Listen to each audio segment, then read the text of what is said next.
शेतकरी मित्रांनो, राज्य सरकारकडून मोठी खुशखबर आली आहे. कृषी उत्पन्न उन्नती योजनेसाठी तब्बल 8 कोटींपेक्षा जास्त निधी मंजूर करण्यात आला आहे.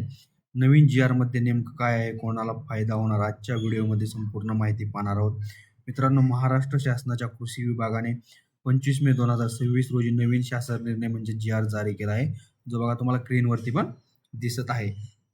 हा जी-आर कृषी उन्नती योजना म्हणजेच के-वाय योजना आणि आत्मा योजनांशी संबंधित आहे.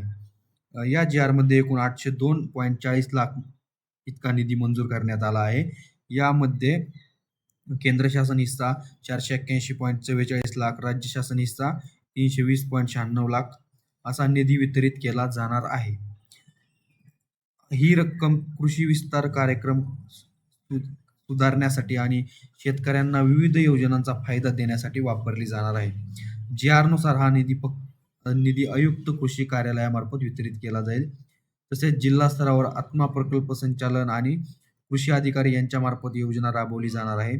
मित्रांनो, हा जी-आर विशेषतः कृषी योजनांमध्ये सुधार आणि शेतकऱ्यांना मदत करण्यासाठी महत्त्वाचा मानला जातो. तर मित्रांनो, ही होती नवीन कृषी जी-आर बद्दलची माहिती. अशाच नवीन जी-आर अपडेटसाठी शेतकरी योजना आणि सरकारी बातम्यांसाठी चॅनलला सबस्क्राईब करा. व्हिडिओ आवडला असेल तर व्हिडिओला लाईक आणि शेअर नक्की करा. धन्यवाद.